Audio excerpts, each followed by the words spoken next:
नमस्कार, छायाज रेसिपीजमध्ये आज आपण बनवणार आहोत कैरीचा मोरांबा. कैरी आणि गुळाचं अगदी परफेक्ट प्रमाण मी तुम्हाला आज सांगणार आहे, ज्याच्यामुळे अगदी मस्त टेक्स्चर येईल मोरांब्याला. त्याचबरोबर रंगसुद्धा मस्त येईल आणि अगदी वर्षभर तुम्ही हा मोरांबा स्टोअर करून ठेवू शकता. चला तर अजिबात वेळ न घालवता बनवायला सुरुवात करूया. इथे मी अर्धा किलो कैऱ्या घेतल्यात. शक्यतो तोतापुरी कैऱ्या घ्यायच्या.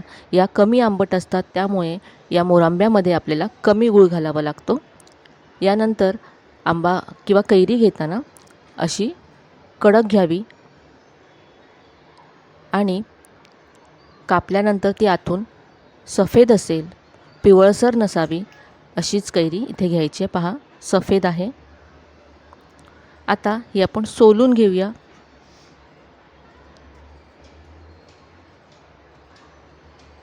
कैऱ्या आधी मी स्वच्छ धुवून घेतल्या. यानंतर पुसून पूर्णपणे कोरड्या करून घेतल्या.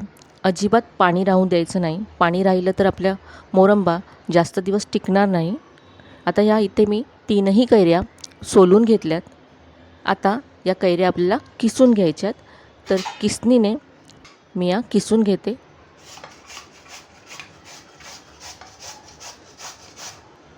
तर इथे मी 3ही कैऱ्या किसून घेतल्यात आणि याची जी कोय किंवा बी असते ती अशी बाजूला करून घेतले. आता हा कैरीचा जो किस आहे तो आपण मोजून घेणार आहोत, म्हणजे आपल्याला गुळाचं सुद्धा अगदी परफेक्ट प्रमाण मोजता येईल. तर इथे आता मोरांबा बनवण्यासाठी मी एक स्टीलची कढई घेतली, एक वाटी घेतले. आता वाटीने आपण हा कैरीचा किस मोजून घेऊया. तर दाबून भरायचा असा, म्हणजे आपलं प्रमाण अगदी अचूक होईल. 1 वाटी. यानंतर ही दुसरी वाटी झाली आपली,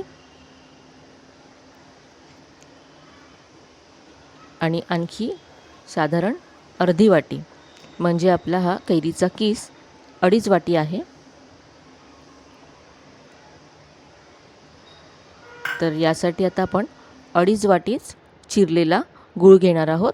तर इथे मी गूळ घेतला आहे, तुम्हाला मी मोजून दाखवते. हा तर गूळ असा चिरून घ्यायचा, म्हणजे पटकन तो विरघळतो.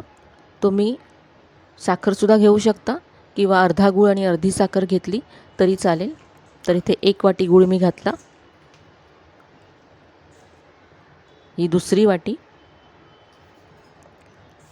आणि हा आणखी अर्धी वाटी गूळ घेतला आहे, म्हणजे 2.5 वाटी कैरीच्या किसासाठी मी 2.5 वाटी ते गूळ घेतला. आणि हा गूळ वजनाने साधारण 400 ग्राम आहे, म्हणजे 500 ग्राम कैरीसाठी 400 ग्राम इथे मी गूळ घेतला आहे. आता हे थोडंसं आपण मिक्स करून घेऊया.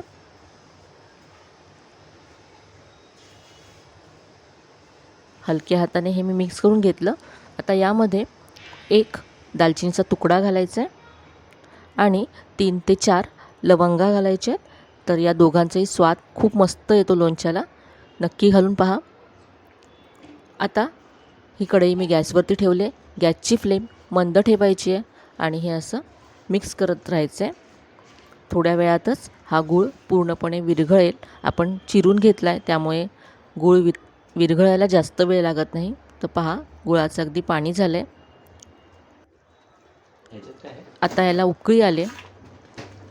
आता याला आपण पाणी याच्यातलं आटवून घेऊया, घट्ट करून घेऊया याला. तर पाहू शकता, या आधीपेक्षा घट्ट झालं आहे. आणि पहा, एक तारसुद्धा येत नाही, एक तारसुद्धा अशी तुटते.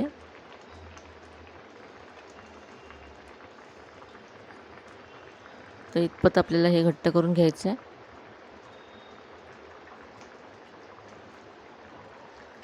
हे थंड झालं की आणखी घट्ट होतं. रंगसुद्धा पाहू शकता किती मस्त आला आहे. आता आपण हे गॅस बंद करून थंड करून घेऊया. तर इथे पहा, मोरांबा मी पूर्णपणे थंड करून घेतला आहे. रंग पाहू शकता, टेक्स्चर पाहू शकता, आणि चवीला तर अगदी अप्रतिम लागतो. मुलंसुद्धा चपातीबरोबर जॅमसारखं खाऊ शकतात. वर्षभर अगदी व्यवस्थित हे टिकतं. तर इतकं टेस्टी होतं की मुलं अगदी 2 ते 3 दिवसामध्ये संपवून टाकतील. तुम्ही एखाद्या कोरड्या बरणीमध्ये हे भरून ठेवा. काचेची बरणी स्वच्छ धुवून घ्यायची. नंतर ती तुम्ही उन्हामध्ये वाळवून घ्या आणि नंतर यामध्ये हा मोरंबा भरून ठेवा. मोरंबा घेताना प्रत्येक वेळेस कोरडा चमचाच त्यामध्ये घाला, म्हणजे मोरंबा व्यवस्थित टिकेल. तर आजची ही मोरंब्याची रेसिपी तुम्हाला नक्कीच आवडली असेल. रेसिपी कशी वाटली कमेंटमध्ये नक्की कळवा. रेसिपी आवडली असेल तर व्हिडिओला लाईक करा, शेअर करा. चॅनलवर नवीन असाल तर चॅनलला सबस्क्राईब करायला विसरू नका. चला तर मग पुन्हा भेटूया अशा छान छान नवीन नवीन रेसिपीजसह. तोपर्यंत धन्यवाद.